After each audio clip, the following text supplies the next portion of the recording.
Once upon a time, there was a poor old woman with long, beautiful gray hair and big, bulging eyes. And she had a baby. And he was the most beautiful baby you ever did see.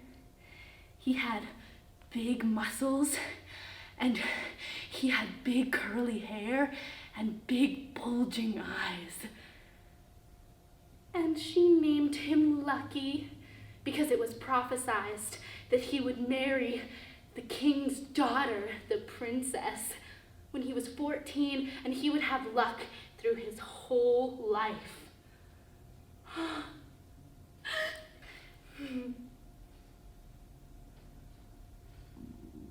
And then the king heard of this prophecy and got really angry. So he went to the house in disguise, and he said to the poor old woman, "Can I please have your child? I will take care of him well for you." And of course the woman refused. But when he presented a large sum of gold, so much that she couldn't refuse that. You know, people with enough money can really do anything they want and get anything they want. And she thought to herself, well, he's lucky anyway, so everything must turn out well for it. And so the king grabbed the beautiful baby boy and put him in a box and pushed him down a river, a big raging river. But not a drop of water got into the box. It floated down and down and down and down. And it reached a mill.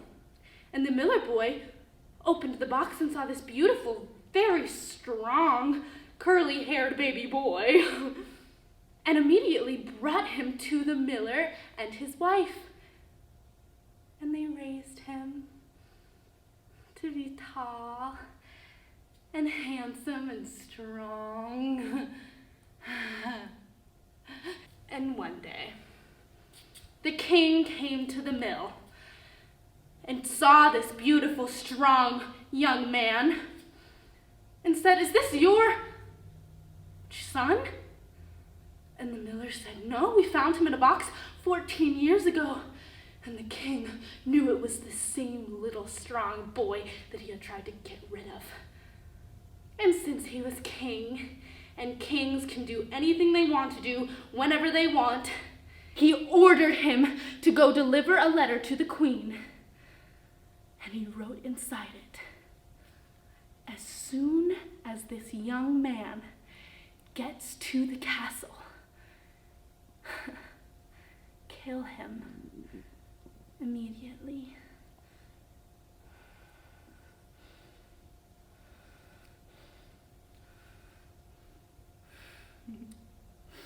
So the boy went into the forest, and he went this way, and he went that way, and then he went, and he had no idea where the castle was, but just above the hill he saw this nice, really cozy cottage, and he went into it. And there was an old woman, and she said, "You can't come here. They're robbers that live here. You can't come here." And the little boy was so tired that he just slept right on the ground, right in front of the house. And then the robbers came home and they saw the letter.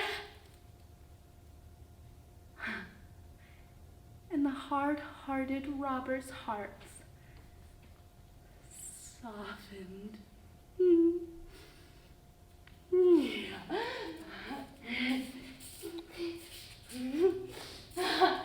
And they rewrote the letter, and they made it say this: "As soon as this young man gets to the castle, he shall be married to the princess immediately." And so Lucky woke up, the robbers sent him on his way to the castle, and he was married to the princess. And they lived happily ever after.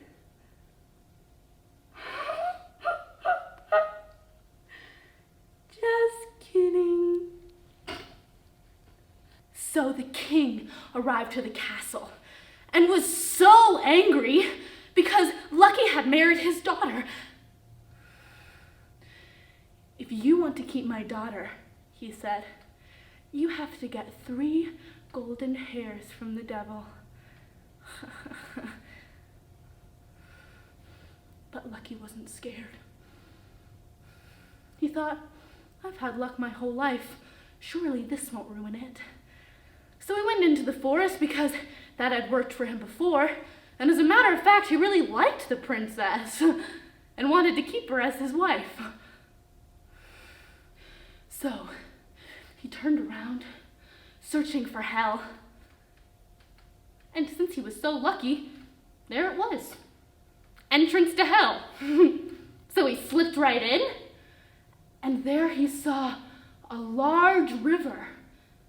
And in front of the river, there was a ferryman. No, not a ferryman. Like a ferryman. And the ferryman said, "What's your trade? What will you get? What can you give me if I take you across this river?" And Lucky said, "I know everything." "Well, then can you tell me how I can break this spell from rowing back and forth this river forever?"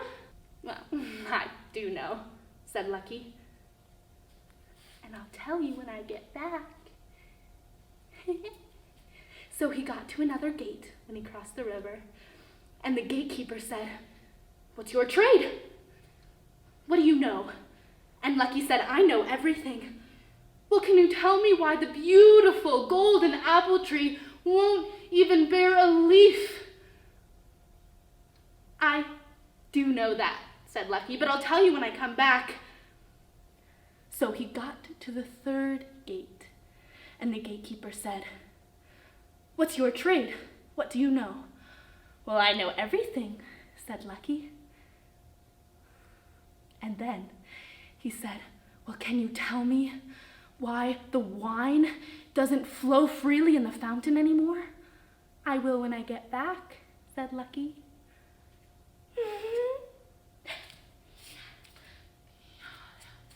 And then Lucky reached the devil's house, and he knocked on the door, and who opened it but the devil's grandmother?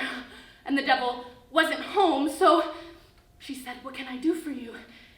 "I need 3 golden hairs from the devil," he said, "and the answer to these 3 questions, and if I don't have it, I'll lose my wife."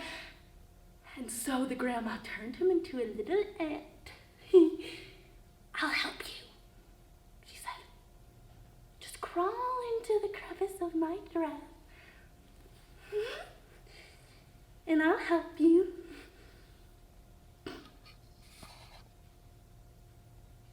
So the devil came home.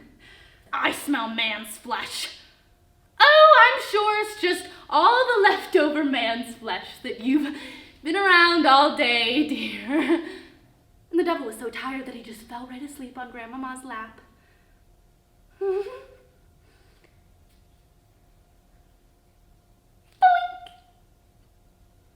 She plucked a hair. "Why'd you do that?" the devil said. "Well, I was dreaming. I dreamt that a poor man, his fountain wouldn't spurt wine anymore. Do you know why that is?" "Oh, if they did but know it," said the devil. "There's a frog that's stuffing up the entrance to the wine of the fountain. If they killed the frog, all the problems would go away." Bink! "I was dreaming, all right?" "If you pluck another hair from my scalp," said the devil, "you're gonna be beaten, all right?" He really lives up to his reputation. And so he said, "Well, what were you dreaming?" "Well, I dreamt that a beautiful golden apple tree didn't even bear a leaf. Why do you think that is? Oh, if they did but know it, the devil said. As soon as you kill the mouse that is gnawing at the root, the tree will grow luscious, luscious golden fruit. Bink! Another time, and Grandmama said, "Oh, I was dreaming. Please don't punish me. Can you tell me why the fairy has to row back and forth?" "Oh," said the devil. "If he hands his oar over to the next person that wants to cross, he'll be free." So Lucky Hump got turned back into a young, beautiful boy. Got his 3 golden hairs and made his way back to the first gate. Can you tell me why the wine doesn't spurt freely anymore? "Yes, just kill the frog," said Lucky, "and you'll be free." And in exchange, the gatekeeper gave him 2 asses with gold on them. And then he got to the second gate, and he said, "Oh, I know how you can be free. Just kill the mouse that's gnawing at the root, and then golden apples will fill the tree once again." And in exchange, the gatekeeper gave him 2 more golden asses. And then he got to the big river. "I'll tell you," said Lucky. "I'll tell you what to do when you let me cross the river." And he did. And Lucky said, "Give the oar to the next person that tries to row across this river, and you will be free. They will take your place, and they'll have to row forever." And so Lucky went to the castle, and he gave the king his asses with gold on them. And the king was so greedy that he wanted more ass. He wanted more golden ass. And he said, "How can I get more?" "Oh, it's easy," said Lucky. "All you have to do is, after you enter hell, take the oar from the ferryman, and at the end of the river you'll find as much golden ass as you want." And so the king is still rowing and rowing and rowing and rowing and rowing